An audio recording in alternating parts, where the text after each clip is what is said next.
will transform our tomorrow. From the latest breakthrough in green technology to the discovery of humanity's oldest tools, you'll find it all on the Academic Minute. Listen every weekday afternoon during the KSJE Evening News at 5:30. KSJE is supported by San Juan Regional Medical Center, which is officially baby-friendly. This evidence-based initiative is designed to support mother-baby bonding and optimal infant feeding practices by upholding the 10 steps to successful breastfeeding. San Juan Regional Medical Center, officially baby-friendly, and serving the Four Corners since 1910. Find out more online at sanjuanregional.com.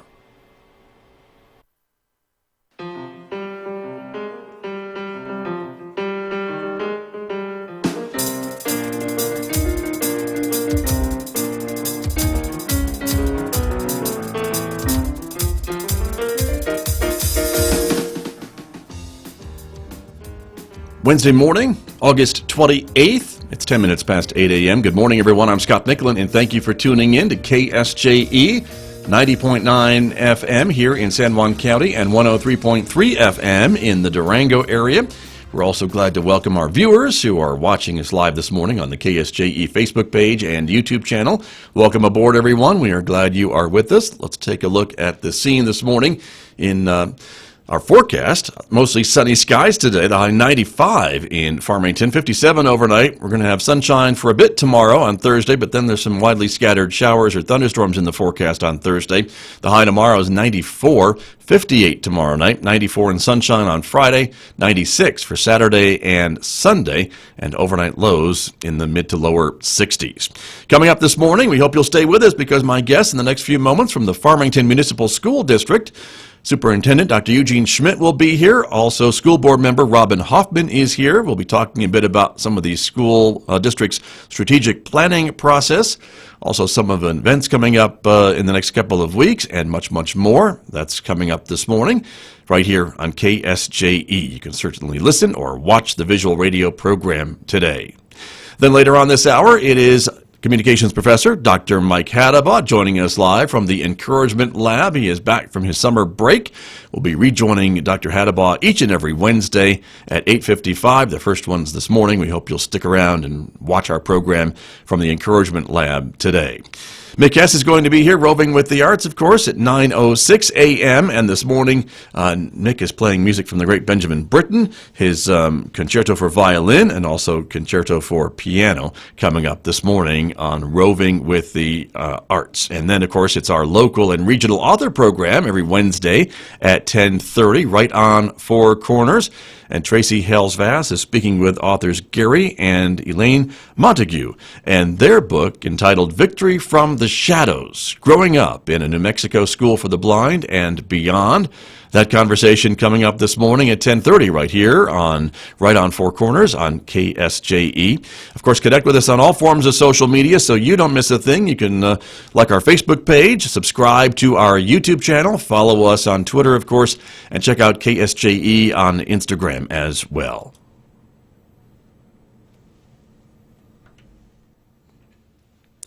It's Wednesday morning here on KSJE, and joining me in our visual radio studio to talk a little bit about the Farmington Municipal Schools is Superintendent Dr. Eugene Schmidt. Dr. Schmidt, welcome back to KSJE. Good morning, Scott. Good to have you here. Also joining us here in our studio is Robyn Hoffman, one of the members of the Farmington School Board. And Robyn Hoffman, good morning to you. Oh, good morning. Glad to be here. Thank you for coming in, all of you, and it's great to have you here. And Dr. Schmidt, we have a number of things on the topic to talk about this morning, correct? And so I guess we should get started, right? Yes, and thank you for letting us sneak in the midst of our school board retreat that we'll be talking about today. But yes, we have some very specific things we'd like to share with the listeners. And among those are the events that will be taking place over this Wednesday and Thursday for our school board retreat that we do as an annual event to really strategize for the upcoming year. But other things we'd like to just share with the community. We always are interested in enrollments when you talk about schools, and we'd like to give an update as to how we're doing on that. We'd also like to just take a little reflect or recap on last year and the academic progress that our kids are making across the district. There are several items of importance that we'd like to kick in, specifically a memorandum of understanding with the city of Farmington for school resource officers. Okay, right. School safety is always an important thing, and we are very proud to have the city of Farmington as partners in the safety of our kids. I'd like to again give Chief Hebby and the police department a shout out as we talk about school resource officers. We had an exciting summer for Apache and Esperanza Elementary in their K-5 Plus, and so I'm anxious to share with the community that 150 of our kids had the benefit of 25 days of extended learning. And then finally, I want to talk about a ribbon cutting. We want to talk about coffee at the new central office, and as we always do, celebrate your celebrity status as a historical figure in the town of Farmington. I didn't see that on your list, but until just now, so okay.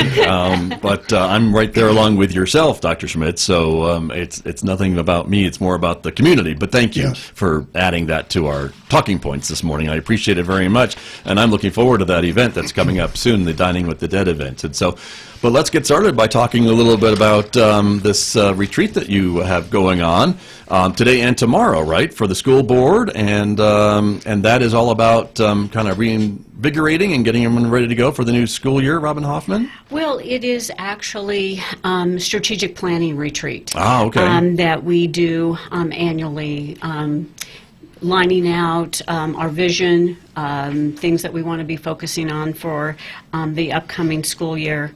So we've got full days, and it includes then district leadership as well as the members of the board. Right.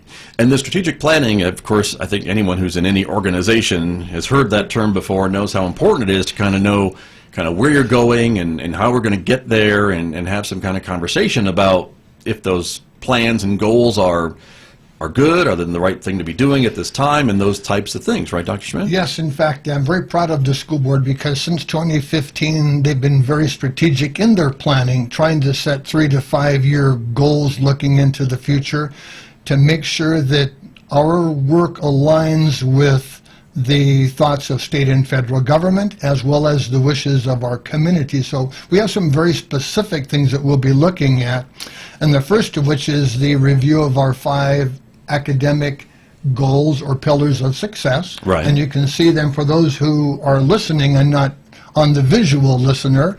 We do have an academic achievement for all. We have a culture that we want to recruit and retain the best quality staff as we can. We want to engage the community.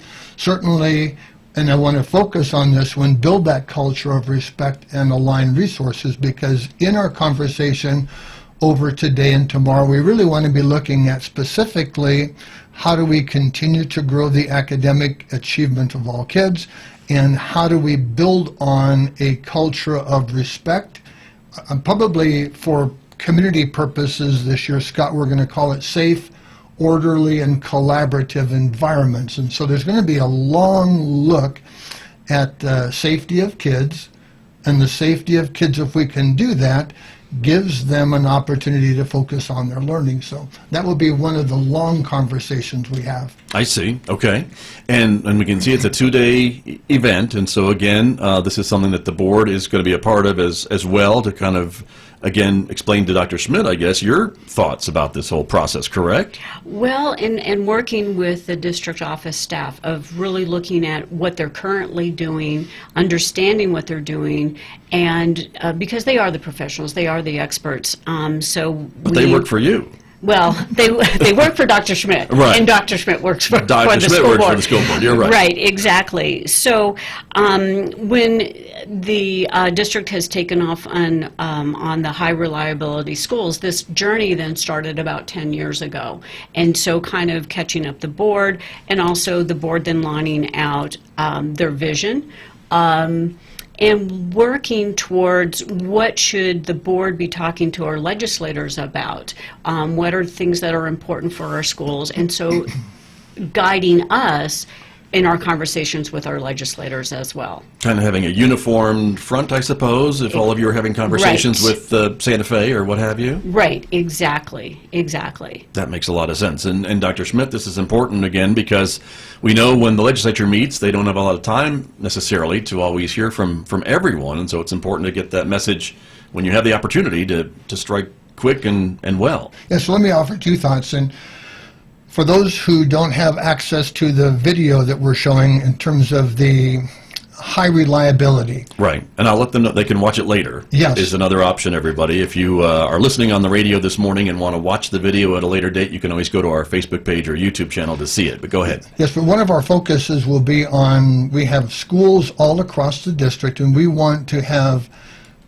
the assurance to our community that whether you live in any part of town, there's a high reliability that your school will have a high-quality education, provide equity and access to all kids, provide really enriching and quality kinds of programs. So we'll talk a lot about high reliability, and nestled underneath that are those two goals of improving our academic achievement as well as ensuring the safety of our kids across the district. And so that, as you had mentioned earlier, there's a connection back to the state legislature, and perhaps Board Member Hoffman can share a couple of thoughts on. We will be having a conversation today and tomorrow about what are the kinds of asks that we'll be taking to the state legislature. Are there things that the state can do, I guess, to help make every school a high reliability school in a district like Farmington? Absolutely, because teacher pay is usually in statute, right? And so last year we were promoting first to 40,000 for our beginning teachers, and you got it. And we got it, right? Yes, we did. It was fantastic.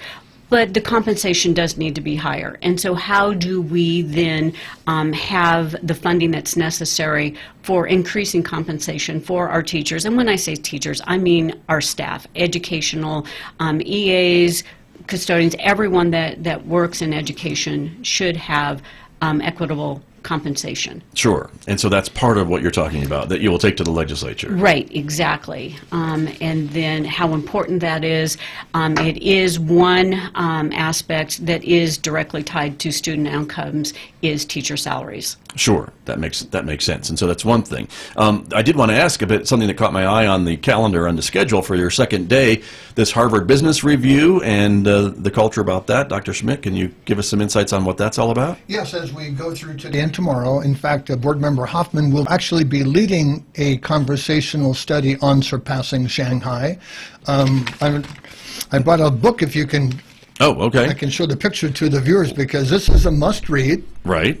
And get you back up there in a minute. Okay. All right. Let's go. Okay. So hit the right button. lots of there homework it is. lots of homework for the community. Right. Surpassing Shanghai. Right. In this book by Mark Tucker, we're trying to understand what are the lessons that we can learn from some of the best educational countries in the world. There's articles in this book about Finland, Shanghai, Singapore, Finland is mentioned, Ontario, Canada, amongst other places, state of Maryland that we're trying to understand. So what is going on in the world educationally from places or countries whose academic achievement that is higher than ours? And so Robyn is going to lead a book study on that. Okay, interesting.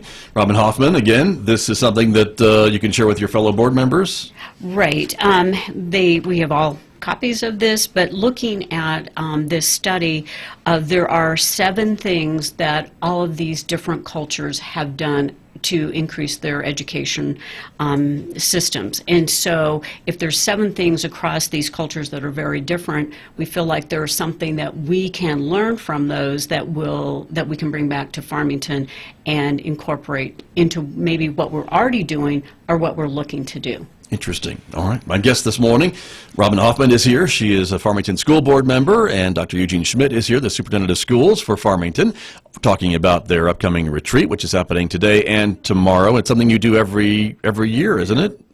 Everyone. So makes a lot of sense.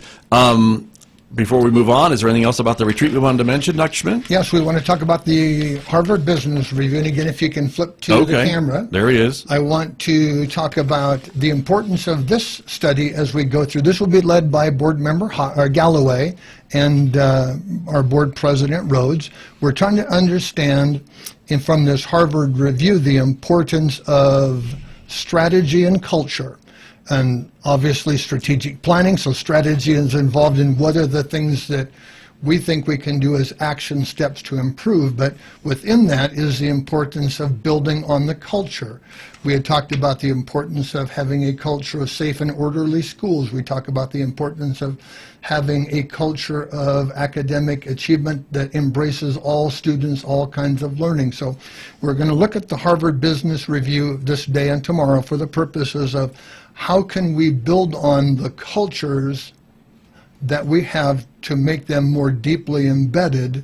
And so as perhaps teachers, school leaders change, it is that embedded culture that carries the district forward. So going to be a great conversation tomorrow for that. Very good. Okay. Well, excellent.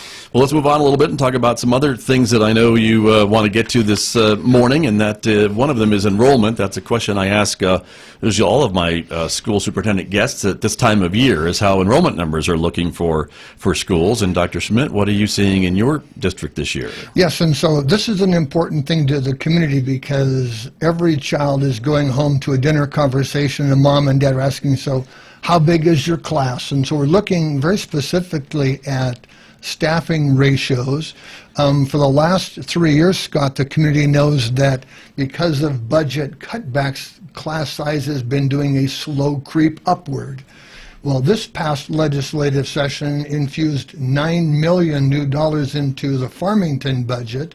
And so one of our budget promises back to the community is that we would try and reduce class size.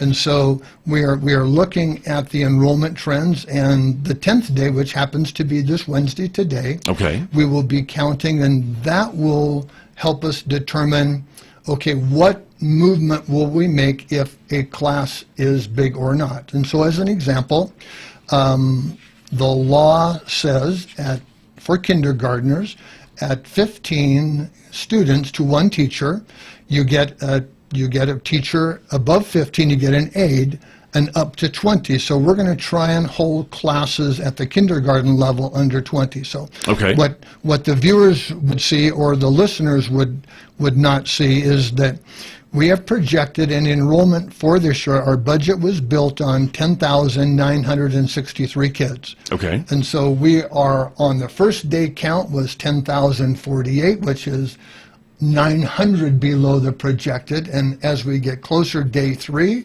was 10,478. Now, as we look at day 10, we would like to see that number go over 10,963. So we've been tracking 1 day, 3rd day count, 5 day, 7 day, and now the 10-day count. Is that 7-day count then 10,953? So you're within 10 students as of your 7th day. Is that what I'm reading correctly? Last Friday was our 7th day. Okay. And we felt really good when you get a number that is just 10 kids below what we project as our enrollment, because what we find in Farmington historically is that kids trickle in clear up through Labor Day. And so once we get to that 10-day count, then we make pretty solid decisions as to, do we need to add a teacher because of class size? Might we need to change in the class arrangement because a class might be too small? And so this is a big day for us at the end of the day. Sure. And that would put you within about, what am I looking at, 5 students of last year's number? Is that correct, if you hit that goal of 10,963? Yes, and again, for the listeners, that the 10-day count is really for our planning purposes for the state and their funding purposes. Then you begin to talk about the 40th, 80th, and 120th, but for our planning purposes, the 10th day is when we make the final decisions about what is that teacher-student class ratio. So big day by the end of the day. Sure. Well, I know there are a lot of other districts in the area that are seeing enrollment declines, and so to hold steady or to be close to what you were projecting or even close to last year is pretty good. Yeah, and in fact, it's a great credit to the Farmington Municipal School Systems and the quality of education that I think we continue to retain, or in some cases even grow, because what we've seen is in the 17-18 school year we had 10,832. Then we grew last year to 10,958. So we've actually grown at a time when others. I think that's really something about speaking to the quality of the education in the district. Right, and we're showing another graph on the screen for our viewers who are watching us, the actual student counts, and this is again going on day 1 through 10. Yes, I'm correct. And this is for the fun of those people who can watch it on podcast or catch it as we're watching today, but just kind of a colorful illustration that our enrollment pattern is encouraging. Comparing the blue line, which we did last year, to the orange line, which is this year, yes, is what we're looking at, everyone. And so again, if you're not seeing this, you can watch it later on today on Facebook or YouTube, but we're looking at some of the actual student counts. And I know the state uses some of these counts from, what, the 40th day and the 120th day to build budgets then for the next year? Is that kind of what happens? Yes, and so we will be tracking after the 10th day. We'll take a peek again at the 20th, but the 40th day is critical because that is the day. If you don't meet your projected enrollment, the state begins to say, we're going to begin reducing your funding.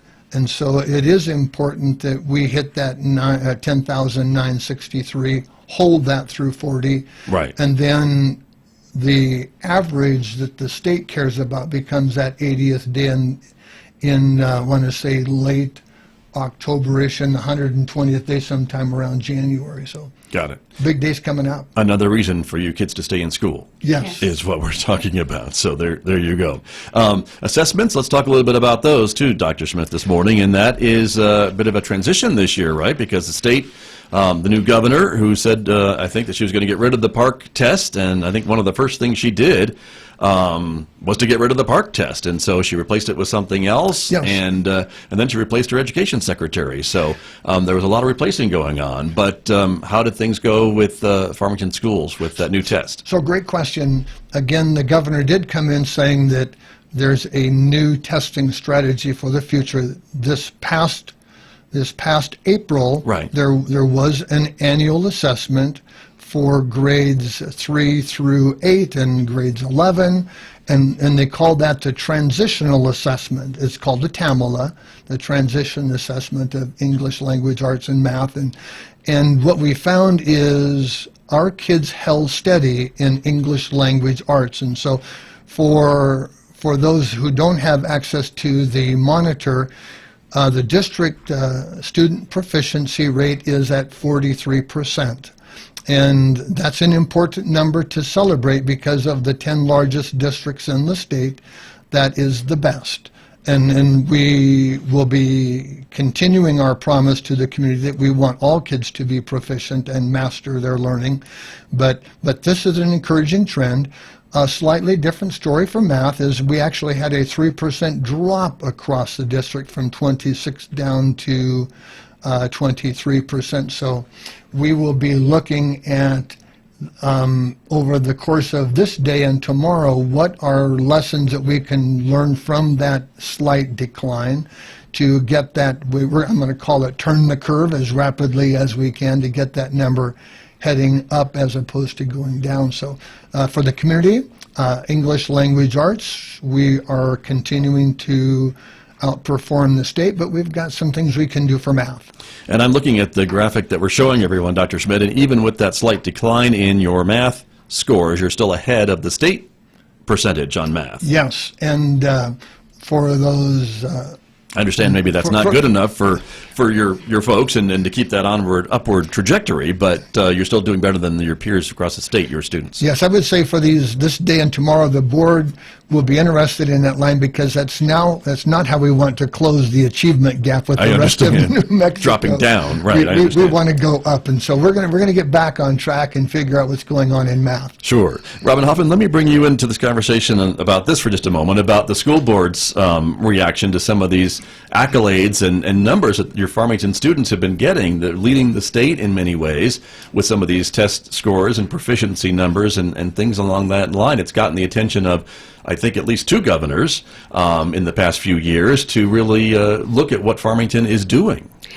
Yes, and we do want to move that forward as well and increase those, of course, increase those numbers. And I think, I don't know that the board's necessarily focused on those numbers. I think the board is more focused on really what's going on in the classroom that then produces those numbers. And so if we're doing the right things in the classrooms, that those numbers will go up.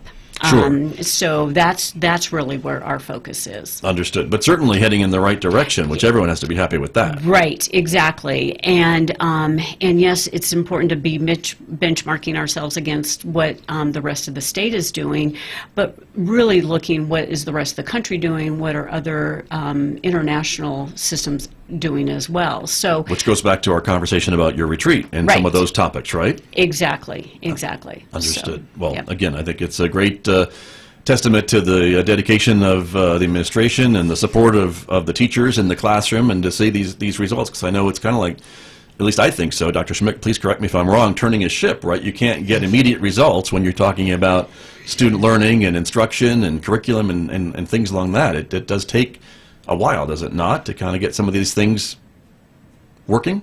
Yes, and so I want to reflect on what Board Member Hoffman shared earlier, in that the ship that you described, we've been on a 10-year crossed the ocean trip. Yes, and so I don't see the ship turning as much as how can we make to again review and understand what's going on in the classroom, leadership of the buildings, aligning our sense of purpose so that high reliability happens all across the district. Right. But at the same time, you've got other things in the ocean that are changing around you, like testing and requirements and other things like that the ship has to kind of still travel safely through, I suppose, to keep with that analogy to its very end. And so that goes back to that legislative conversational interest, because if we locally are allowed to help chart our own path without the distractions of, is a teacher evaluation tied to test scores?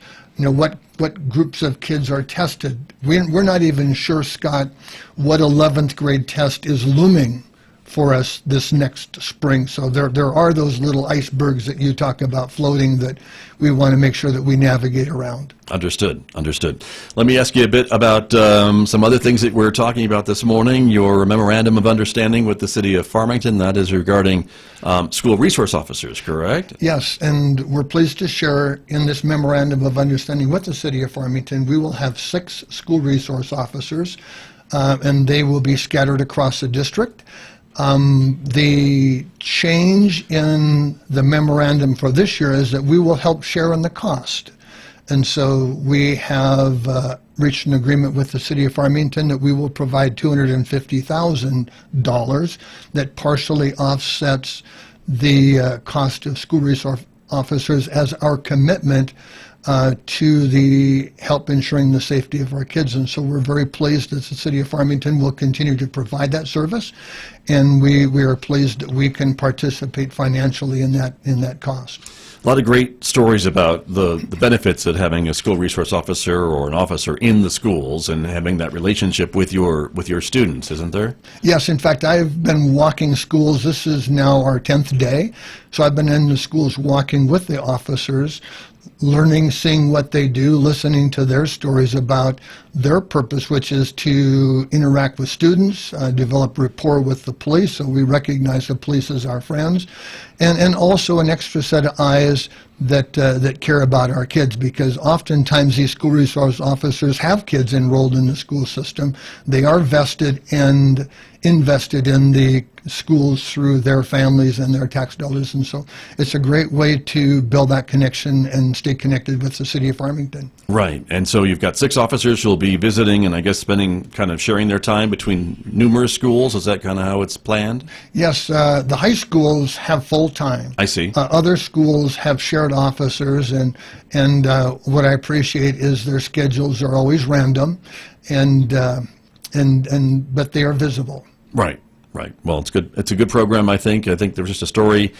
earlier this week about the Central Consolidated School District having a memorandum of understanding with the Navajo Nation Police for resource officers for first time I can remember on some of their schools on the reservation. So I was very excited to see that on the news as well, that Shiprock High and Newcomb High will have Navajo tribal police as part of their helping ensuring the safety of kids. So good for my neighbors at Central. Very true, very true. K-5 Plus, let's talk a little bit about that program at your Apache and Esperanza Elementary Schools. This pilot program and went pretty well? Yes, as part of that new infusion of dollars, the state legislature also helped invest in the future of the little ones. That is important to us. And so they came up with a K-5 Plus, and that is extending the school year by 25 days. And so we had two schools, Apache Elementary and Esperanza Elementary, that both recruited about 80 kids. And the rule, Scott, was that you had to have the same teacher with the same group of kids that would then, when all the other kids came back for their 9 months of school. So in effect, those kids have gone to school already for a month and have been to visit, talking to the kids and their principals, and they are way excited about how much they have learned and how they are prepared for the start of this school year. So much so that I would be expecting other schools. I'm looking at Bluffview, McCormick, McKinley, to be looking at this as a possibility next year. But the future, Scott, may be 205 days of school instead of 180. Well, your students may not be so thrilled about that. Parents might be. I don't know. But that seems to be the trend, doesn't it? About where things are headed, and especially if you can see some results from that, I imagine the more the better. Yeah, I'll take you back, and perhaps Board Member Hoffman wants to talk about it. But there was a Yazzie Martinez lawsuit. That's right. Against the state of New Mexico that questioned the sufficiency of funding, or even to a degree the purpose. And so, in response to that lawsuit, our school is responding as one of our strategies by offering at-risk or struggling kids the opportunity for extending their school year. So we will be looking at other ways to improve the quality of education within the class year, but also looking at how might we extend the day or school year for other kids across the district. Sure. And Robyn Hoffman, Dr. Schmidt brought you into the conversation, which is great. Your thoughts about more days of education, of instruction for students? The research backs that up. And so, especially for those kids that are at risk, that you can make a difference in adding those 25 days of additional schooling. And, it's interesting. The families are very supportive. The families are wanting that. Now, whether their kids are totally on board at the beginning, we're not.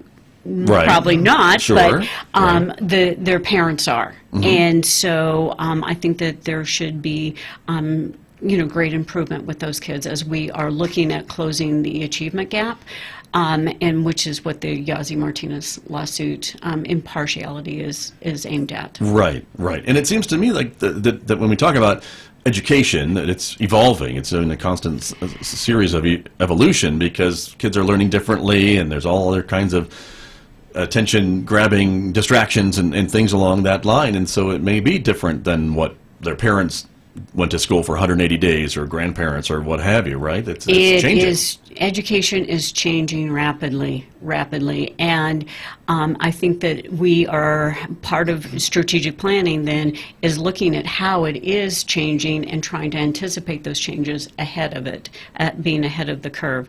So that is, you're exactly right when looking at, how are we going to navigate that. But school has changed, what we expect from our teachers has changed. So the whole education system has been changing rapidly from even in the last few years. Definitely. You can see that. I think anyone who's paying attention can certainly see how that is happening for sure. Just have a few minutes remaining this morning, both of you, and I know, Dr. Schmidt, you want to talk a bit about the party with coffee that you're hosting for the community that's coming up here in the next next couple of weeks, right, at the Focus on Farmington coffee event. Yes, for those listeners, before the morning show began, Scott and I were talking, there was something happening on September 9th, and now Yes. I remember what it was. It is a coffee, a Focus on Farmington, which is an event hosted by the Chamber, so good for Jamie Church and the Chamber friends, but Right. they have invited Farmington Central Office to host that coffee. So if you're interested in seeing what the first floor and fourth floor of the new district office looks like, we're going to be hosting a coffee on September 9, hours from 8 until 9. And to make that an additional celebration, Scott, it'll be a red coat ribbon cutting day. Very nice. And Now, so- now, the 9th is a Monday, Dr. Schmidt, and normally these events are on Wednesdays, but is that correct then? Are we good with them? I will go back and look at that It's again. probably a Wednesday. Probably a Wednesday. The 11th. So I'm thinking now it's 11th. Okay. So I'll go back and think of the other 9th. That's okay. But we just want folks to make sure they get there on the right day. Yeah, we'll post that for us on the Chamber site. But there you go. Stay tuned, everybody. But we're pretty confident it's a Wednesday, probably September the 11th. But a chance to get and see the new digs where central office is at the old Hillcourt building, which is the old ConocoPhillips building, which could be the old Burlington building, depending on how long you've been in town. But that is another great shared space between Farmington Schools and San Juan College. I'm looking forward to seeing the college's space, but I know they're still working on it. Yes, and I will say the college continues to be a great partner of public education in Farmington and throughout the Four Corners, and we do share this space. The college is on second and third floor, and I would anticipate something around maybe November-ish they'll be having their ribbon cutting, but we're anxious to show what we do on first and fourth floor, because, Scott, it's amazing when you take 6 or 7 locations that have been scattered all across town, bring them into one building, how much more efficient an operation can be for the purpose of educating our kids. Right, and that's what you're seeing. That's what we're doing. I would think, and doing at that building. And one final thought, Dr. Schmidt, a date that we both know Yes. is exactly right. That's September 7th at Green Lawn Cemetery, and that would be the Dining with the Dead event that I know you and I have been involved with for a while, and your wife Wendy as well. Yes, and so I do. Yes, I added your picture. We're having But a thank lot you. of fun. Yes. The Kiwanis, again, there are many great partners across the town that partner with the school. In this particular event, Dining with the Dead is a Kiwanis fundraiser that raises money for coats for kids Right. and clothes for kids. And so Scott is just a historical tradition. He's one of the icons of the event. Wendy and That's I a are nice way of saying I'm old, but thank you very much, Dr. Schmidt. Wendy and I are relatively newcomers too, but and I'll let you talk about the role that you play, but Wendy and I will be playing the part of William and Clara Hunter, who built the original Dusty Attic as a Hunter mercantile Mercantile, that's store right. back in the early 1900s. And the connection to today is that Tom Taylor's grandfather built the building. And so a lot of historical context in that 111 West Main Street. Definitely true. And I will be portraying William Wallace, who is also known as Navajo Bill, who made a lot of overtures to the Native Americans, and especially the Navajo, and began some of the Navajo trading in the area, and certainly was kind of seen as an intermediary between some of the Anglo settlers and the Native Americans that were here back at the turn of the century. And so it's always a great event. I know it's sold out. A lot of fun. Mhm. And you've been a part of this for a long time. And again, there is a school connection too, because this Friday is actually Yes. our dress rehearsal, and that's when we get to practice our lines in front of some of your students from nearby McKinley Elementary School. And Mesa Verde for the This first year, time. yes. And so we'll see about 300 kids that will be. We call it living history. Right, Because sure. there's about, I'm going to say 12 or more reenactments of real people who played such an important part in growing the city of Farmington to what it is today. So we're happy and excited to share that in front of our kids. Very true. And I always like when they try to figure out if my mustache is real or not. So that's one of my favorite parts of this. So Well, when what I find is when you later on go back and visit the classroom, somebody will shout, "Hey, there's the dead guy." there he is. That's right. That's very true. Well, thank you both for coming in this morning, Robyn Hoffman. I appreciate your insights here as a member of the school board, and good luck at the retreat today and tomorrow. Thank you very much. You bet. It's great to have you here. Dr. Schmidt, always a pleasure, of course. Thank you, Scott. See you next month. Thanks for your here, everybody. We appreciate that very much. So thank you all very much. My guests from Farmington Schools this morning here on KSJE, and I'll be back with more in just a moment. This program on KSJE is supported by Citizens Trust and Investment Corporation, providing a competent, innovative, and caring team of professionals to serve wealth management, trust administration, employee benefit plans, retirement planning, and estate settlement needs. Find out more about Citizens Trust and Investment Corporation at 505-599-0181.